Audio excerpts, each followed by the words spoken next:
To what degree do we have a free market?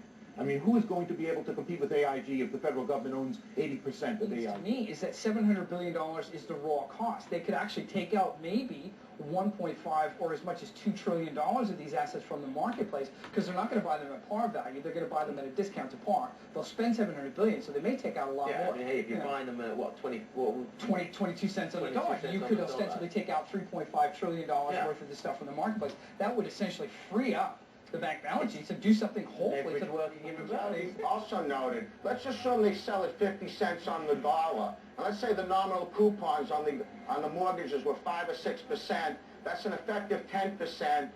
And yet the Fed's able to finance at 3.5. There's a nice arbitrage spread. And even if a portion of those toxic assets go into default, the arbitrage spread is still favorable for the U.S. government. Now, to write a check for $700 billion, the GDP of the Netherlands, 5% of the GDP of the United States, all of the money that Americans spent on oil and gas in 2006, you're going to give that check to the Federal Reserve and to the Treasury with no oversight, no questions asked. None of the decisions can be challenged. They can't be overridden. They can't be questioned. It's simply as a deleveraging on the ultimate rocket fuel, really, isn't it? And precisely what the Treasury is hoping to achieve.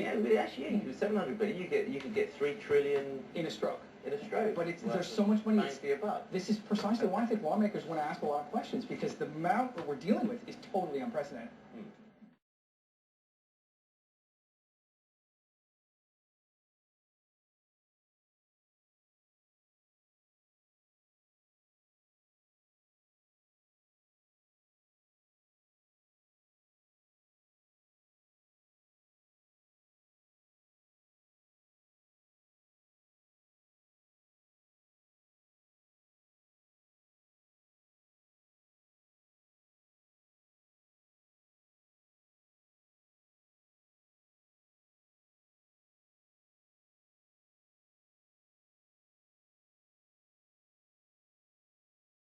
People do want to live in a democracy, not just here, but all over the world. It's not a Western thing, it's a universal thing to be able to control your own life. But people also know that they need an income, a job, housing, shelter, the ability to keep body and soul. In recent weeks, the federal government has taken extraordinary measures to address the challenges confronting our financial markets. We've taken control of Fannie Mae and Freddie Mac, the home finance agencies, to help promote market stability and to ensure they can continue to play a role in helping our housing market recover.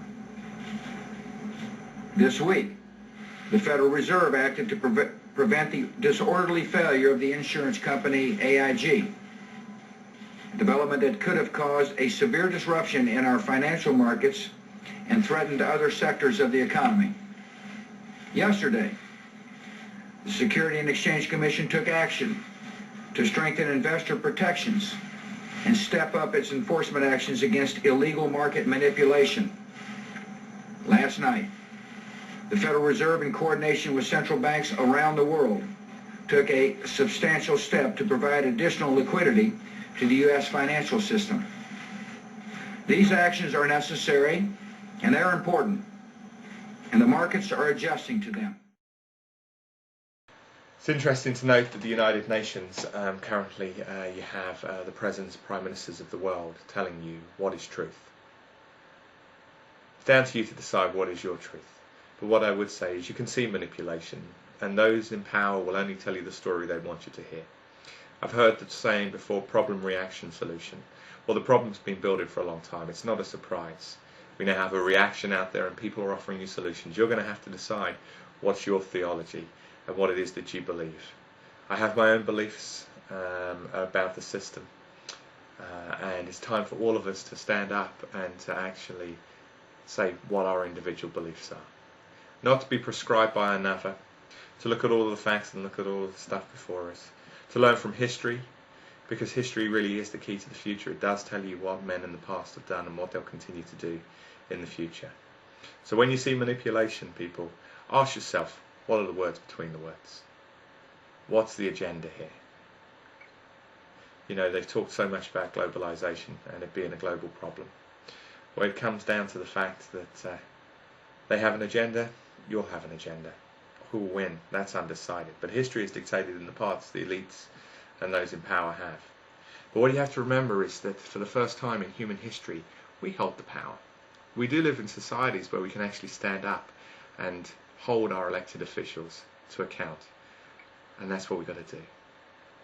That's what we've got to do, people. Got to hold our officials to account. Not allow them to manipulate the situation. Not allow them to offer us just one solution and rush headlong for that.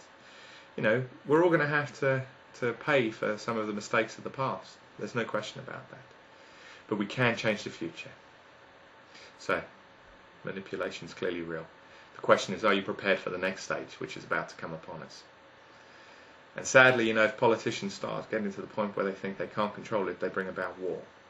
And that's why I think right now is the time for us to make the change, to actually stand up and hold our elected officials to account. It is possible. It's not easy.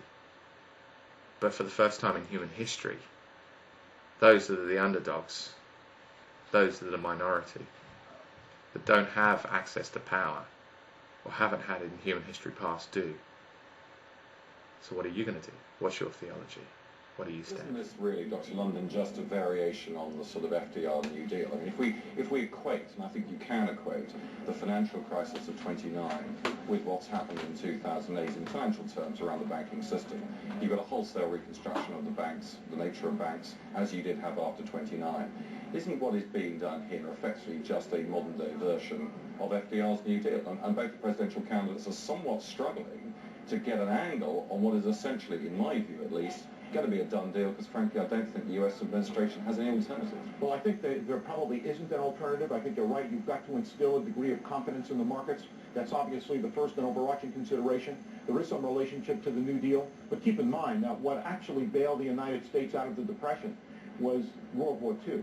It was not so much the proposals that were introduced by the New Deal. I mean, we tend to look back on the FDR period in a kind of romantic way.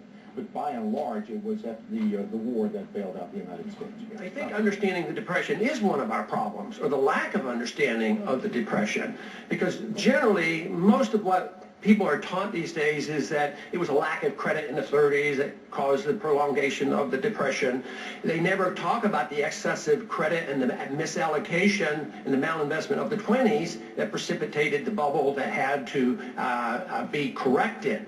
And then in the Depression, what did we try to do? We tried to fix prices, which is exactly what we're doing now. We would not, in the Depression, allow wages to go down, and we said, well, the price of farm products has to stay up. So in doing that, we plowed crops under, and people were starving. And I don't think we gained a whole lot of wisdom since we were plowing under crops to keep prices up. Because now we're talking about illiquid assets, and we're talking about price fixing. And we're talking about somebody in the government, in the Federal Reserve and Treasury, who does prices. Now, the Austrian School of Economics, which has been around a long time, they predicted the Depression, they predicted the 1970s, the breakdown of Bretton Woods, they predicted all that's happening today. Their key point is, don't mess around with prices, because if you do, you become socialistic. And this is why Mises predicted the failure of socialism and why it did fail. But here we are in price fixing again. You say that part of your mandate is price stability, but I hardly think price stability comes by price fixing. But the idea of you taking an illiquid asset, for the most part, most illiquid assets are illiquid because they're not worth anything. And if somebody has a house that they bought for $4 million, it goes up to $5 million, he wants to sell and nobody buys it, that's really not an illiquid asset. If he takes it down to 1, he might sell it. But people aren't smart enough. The Federal Reserve's not smart enough, Treasury's not smart enough, Congress is not smart enough to know what prices are. So I think that is the greatest danger of what we're doing here is we're price fixing, and that is what I'm convinced that prolonged the Depression in the 1930s, because we got into that. And this whole idea of credit creation, we've already created $700 billion worth of credit because of the interference and the involvement in the markets rating. And here we're coming along with another $700 billion. The real question is, where does it come from?